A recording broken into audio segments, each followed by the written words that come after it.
नमस्कार, प्रतीक्षा रेसिपीजमध्ये आपले खूप खूप स्वागत आहे। आज मी तुमच्याबरोबर मस्त खमंग, कुरकुरीत, चटपटीत, मसालेदार अशी कोथिंबीर वडीची रेसिपी शेअर करणार आहे।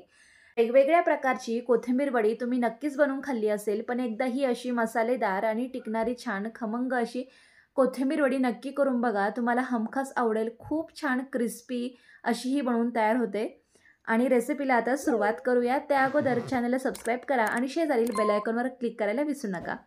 इथे आता आपल्याला बेसन पिठाचं मिश्रण बनवायचं आहे। त्याकरता 1 वाटी बेसन पीठ, त्याच वाटीने अर्ध्या वाटी इथे मैदा घेतलेला आहे। चवीपुरतं मीठ घालायचं, रंग येण्यापुरती हळद घातली आहे। 1 मोठा चमचा तेल घालायचं आणि छान तेल अगोदर आपल्याला ना ह्या पिठाला चोळून घ्यायचं आहे। मैद्यामुळे छान खुसखुशीत अशी ही वडी बनून तयार होते। आता थोडं-थोडं करत पाणी घालत याचा आपण छान घट्टसर गोळा मळणार आहोत, कारण ह्या मिश्रणाची आपल्याला पातळसर अशी पोळी लाटायची आहे, व्यवस्थित लाटता आली पाहिजे। त्यामुळे मिश्रण थोडंसं घट्टसरच ठेवायचं, सैलसर ठेवू नका। छान आता मळून घेतलेलं आहे। अगदी शेवटी यावर थोडंसं तेल घालून पुन्हा एकदा मळून घ्यायचं, म्हणजे छान एकजीव होऊन किंवा मऊसूत होऊन हे मिश्रण बनवून तयार होतं। पीठ मळून तयार आहे। आता यामध्ये भरण्यासाठी सारण तयार करून घेऊयात। त्याकरिता मुख्य साहित्य म्हणजे गावरान ताजी टवटवीत अशी हिरवीगार कोथिंबीर घेतलेली आहे, 1 जुडी मध्यभागी चीर देऊन घेतली आणि बारीक बारीक अशी ही सर्व कोथिंबीर मी इथे चिरून घेत आहे। आता फोडणी द्यायला घेऊयात। पॅनमध्ये 1 मोठा चमचा तेल गरम केलं, यावर 1 चमचा तीळ घालायचे आणि 2 मोठे चमचे यामध्ये सुकं खोबऱ्याचा कीस घालते, तोही आपल्याला यावर परतून घ्यायचा आहे छान। थोडेसे हे तीळ आणि सुकं खोबरं लालसर झालं की यामध्ये 1 चमचा ठेचलेलं आलं लसूण घातलंय, तेही परतून घेतलं।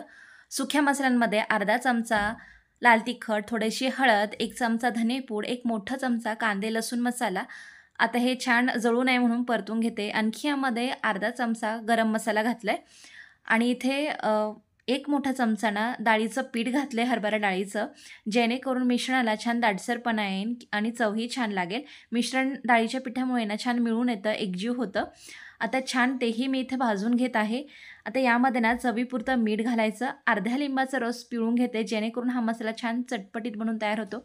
याऐवजी आमचूर पावडरही वापरू शकता आणि जेवढी आता इथे कोथिंबीर चिरून घेतलेली ना, तेवढी सर्व कोथिंबीर यामध्ये थोडी थोडी करत टाकून घेते आणि छान परतून घ्यायची आहे। 1 ते 1.5 मिनिटासाठी छान कोथिंबीर आता इथे मी परतून घेणार आहे आणि बघा छान आता यातलं मॉइश्चर बऱ्यापैकी कमी झालं आहे, कोथिंबीर साईजला कमी झाली आहे। छान मसाला इथे मी 2 ते 3 मिनिटासाठी आता परतून घेतला। गॅस बंद करायचा आणि मग मसाला पॅनमध्ये छान थंड होऊ दिला आहे। आता इथे तोपर्यंत मळालेलं कणिकही छान भिजलं गेलं आहे, पुन्हा एकदा तेल लावून मळून घेतलं, म्हणजे छान मऊसूत बनून तयार होईल। याचे समप्रमाणात 3 गोळे करून घेतले, 1 गोळा घेतला आहे। आता तो चपातीप्रमाणे पोळीपाटावर छान मस्त लाटून घ्यायचा पातळसर। इथे मी गव्हाचं पीठ नाही वापरलं आहे, हे ज्वारीचं पीठ आहे किंवा याऐवजी तांदळाचं पीठही वापरू शकता, पण ते नसल्यामुळे इथे मी ज्वारीचं पीठ घेतलं आहे, कारण हे जाडसर असतं आणि यावर छान आपल्याला याची चपाती लाटता येईल।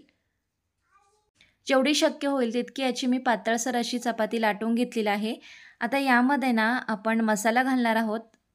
थोडासा एका साईडला हा मसाला एकसारखा ठेवून घ्यायचा आहे आणि बघा रोल करायचा आहे। रोल करताना घट्टसर रोल करायचा। मसाला अगोदर पहिल्यांदा छान पॅक करून घ्यायचा।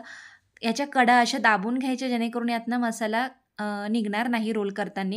छान टाईट असा रोल इथे मी करून घेतलेला आहे आणि एंड पॉईंटला म्हणजे शेवटी इथे मी थोडंसं पाणी लावून घेतलं, जेणेकरून छान चिटकल्या जाईल ही चपाती। पॅक अशी गुंडाळी केल्यानंतर ना छोट्या-छोट्या तुकड्यांमध्ये 1-1.5 सेंटीमीटरच्या मापात इथे मी हे कापून घेणार आहे आणि सर्व मिश्रणाची अशाच पद्धतीने रोल करून याच्या वड्या पाडून घेणार आहे। आता ह्या कोथिंबीर वड्या आपण तेलामध्ये तळायला घेऊयात। तेल मध्यम तापलेलं असावं आणि गॅसची आचसुद्धा मध्यम असायला हवी। छान खमंग कुरकुरीत होईपर्यंत, छान लालसर रंग येईपर्यंत आपण हे तळून घेणार आहोत।